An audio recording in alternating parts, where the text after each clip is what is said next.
सोनू नाम का एक लड़का काम की तलाश में शहर के बड़े बाजार में आया था। बाजार कुछ साल पहले तक इससे भी बड़ा हुआ करता था, लेकिन दंगों के चलते बाजार के पास वाले कॉम्प्लेक्स को कुछ दंगाइयों ने जला दिया था। इस हादसे में कई लोग भी मारे गए और कई लोगों के तो घर भी उजड़ गए। अब उस जले हुए कॉम्प्लेक्स की बिल्डिंग, जो कि कभी एक शानदार सोसाइटी हुआ करती थी, एकदम सुनसान पड़ी रहती है। पहले तो कुछ लोगों ने सोचा कि खाली इमारत का इस्तेमाल किया जाए। वो वहां घर बसाने गए तो सही, लेकिन 2 दिन से ज्यादा नहीं टिक पाए। उनका कहना था कि उन दीवारों से आज भी आग की लपटें निकलती हैं, लोगों की चिल्लाने की आवाजें गूंजती हैं। यहां तक कि उस बिल्डिंग के अंदर ढंग से सांस भी नहीं ली जाती। इसके कारण कई लोग उस कॉम्प्लेक्स को भूत बाजार बुलाने लगे। कुछ लोगों ने तो अपना रोज का रास्ता ही बदल लिया। वो 2 चौक घूम कर आते, मगर उस जले हुए कॉम्प्लेक्स को पार नहीं करते थे। सोनू को उस कॉम्प्लेक्स के ठीक पास एक कपड़ों की दुकान में काम मिल गया था। दोपहर के समय जब धूप बढ़ जाती तो कम ही ग्राहक आते थे। एक बार श्यामल, जो कि उस कपड़ों की दुकान का मालिक था, दोपहर में बैठा अपनी दुकान में आराम कर रहा था। सोनू और वह दोनों बातचीत कर ही रहे थे कि इतने में हरी आंखों वाली खूबसूरत सी लाल साड़ी पहनी हुई एक औरत दुकान में आई और श्यामल के सामने आकर बैठ गई। सोनू को जो बात बहुत अजीब लगी वो ये थी कि उस औरत ने कुछ नहीं बोला कि उसे किस तरह के कपड़े देखने हैं, और श्यामल अपने आप ही उसे लाल साड़ियां खोलकर दिखाने लगा। सोनू से यह बात हजम नहीं हो रही थी, लेकिन फिर अचानक वो औरत खड़ी हुई और दुकान से बाहर जाने लगी। श्यामल भी बिना कुछ कहे उठकर उसके पीछे चल दिया। सोनू ने श्यामल को पीछे से कई आवाजें लगाईं, मगर उस पर कोई असर ही नहीं हो रहा था।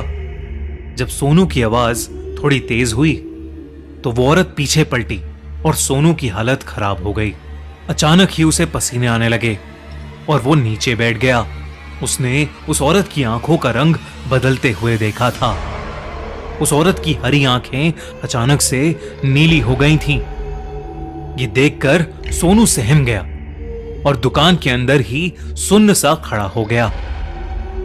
सोनू दुकान को अकेला नहीं छोड़ सकता था, इसलिए वो बाहर उठकर नहीं गया। थोड़ी ही देर में कई सारे लोग दुकान से आगे भागते हुए नजर आए। एक दुकानदार भागते हुए आया और उसने सोनू को बताया कि कॉम्प्लेक्स के सामने श्यामल बेहोश पड़ा मिला है। होश आने पर श्यामल को कुछ भी याद नहीं था।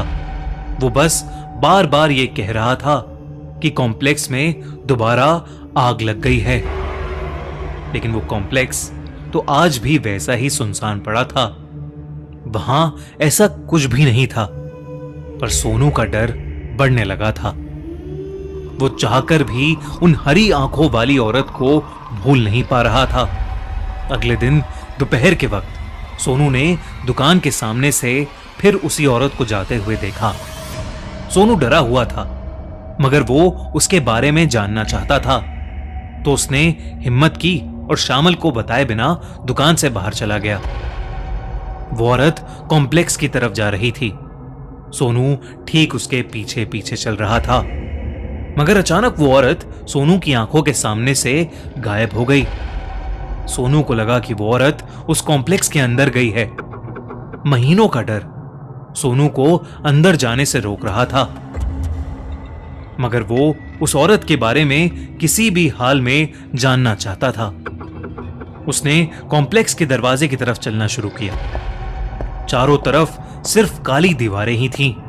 इतनी तेज धूप और रोशनी में भी वो चमक नहीं रही थी, मानो उस कॉम्प्लेक्स में एक अलग सा अंधेरा छाया हुआ था। वो जली हुई दीवारें अगर कोई गौर से देखे तो मालूम हो रहा था कि किस तरह आग की लपटों ने उन्हें जकड़ लिया था। अंदर जाते वक्त सोनू को अखबारों की हेडलाइंस याद आ रही थीं। लगभग 12 परिवार वहां रहा करते थे, लेकिन सभी बेरहमी से जलकर मारे गए थे। सोनू फिर भी हिम्मत करके कॉम्प्लेक्स के अंदर आ गया था। कॉम्प्लेक्स की दीवारें जैसे चीख चीख कर बता रही थीं कि उस रात वहां क्या हुआ था। हैरत की बात तो ये थी कि सोनू को अचानक से बहुत ही गर्मी लगने लगी। मौसम जैसी गर्मी नहीं, बल्कि ऐसी जैसे कोई उसे आग की लपटों में झुलसा रहा हो। उससे और आगे चला नहीं जा रहा था। वो हाफते हुए एक जगह रुक गया और सहारे के लिए उसने अपना हाथ एक दीवार पर रख दिया। पर अगले ही झटके में उसके मुंह से एक जोर की चीख निकली। उसने अपने हाथ की ओर देखा तो वो जल गया था। दीवार इतनी गर्म थी जैसे अभी भी वो आग की लपटों को अपने अंदर बसाए हुए हो। इस सदमे से सोनू उभरा ही था कि उसे उस औरत की लाल साड़ी कॉम्प्लेक्स की एक बालकनी में दिखी। वो उसकी ओर गुस्से में भागा, लेकिन आगे बढ़ते हुए सोनू को चारों ओर से चीखों की आवाजें आने लगीं। उसने हर तरफ देखा, पर वहां कोई भी नहीं था। इन चीखों को पार करते हुए बड़ी हिम्मत करके वो एक कमरे में पहुंचा, जहां घुसते ही उसने दरवाजा बंद कर दिया ताकि उसे कोई आवाजें ना आए। कमरे की झुलसती गर्मी बढ़ती ही जा रही थी। सोनू उस कमरे की खिड़की खोलने के लिए आगे बढ़ा तो अचानक ही उस पूरे कमरे में आग लग गई। कुछ ही सेकंड्स में पूरा कमरा धुएं और आग की लपटों से भर गया था। वो चीखों की आवाज अब सोनू की थी, जो अधमरी सी हालत में दरवाजे की ओर रेंग कर बढ़ रहा था। आग के धुएं की वजह से उसकी सांसें और कम होती जा रही थीं। इतने में वो दरवाजा खुला, लेकिन वो हरी आंखों वाली औरत अपनी लाल साड़ी पहने उसके सामने आकर खड़ी हो गई। सोनू ने मदद की गुहार मांगी, मगर उसकी आंखों में भी वही ज्वाला दिख रही थी, मानो वो सोनू से किसी चीज का बदला ले रही हो। आग की लपटों के बीच में सोनू चक्कर खा के गिर पड़ा। जब उसे होश आया तो वो कॉम्प्लेक्स के बीच जो मैदान था वहां पर गिरा पड़ा था। हड़बड़ाते हुए उसने कॉम्प्लेक्स को देखा। अब वो दीवारें एकदम शांत थीं। आग का कोई नामो निशान नहीं था। सोनू फौरन उठा और वहां से भाग निकला। उसने बाहर आते ही लोगों को अपने साथ हुए हादसे के बारे में बताया, तो किसी ने भी उसकी बात पर यकीन नहीं किया, क्योंकि किसी ने भी उस हरी आंखों वाली औरत को नहीं देखा था। यहां तक कि दुकान के सीसीटीवी कैमरास तक चेक करे गए, पर वो औरत उसमें भी कहीं नहीं मिली।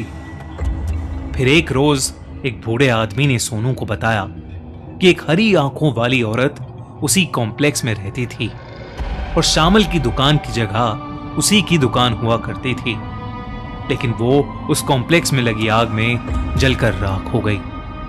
सोनू ये सुनकर दहल गया था। वो तुरंत उस शहर को छोड़कर वापस अपने गांव चला गया। उसे फिर कभी वो औरत दिखाई नहीं दी, पर उस औरत की हरी आंखें और उस कॉम्प्लेक्स की जलती दीवारों का डर शायद ही वो कभी अपने दिमाग से निकाल पाएगा।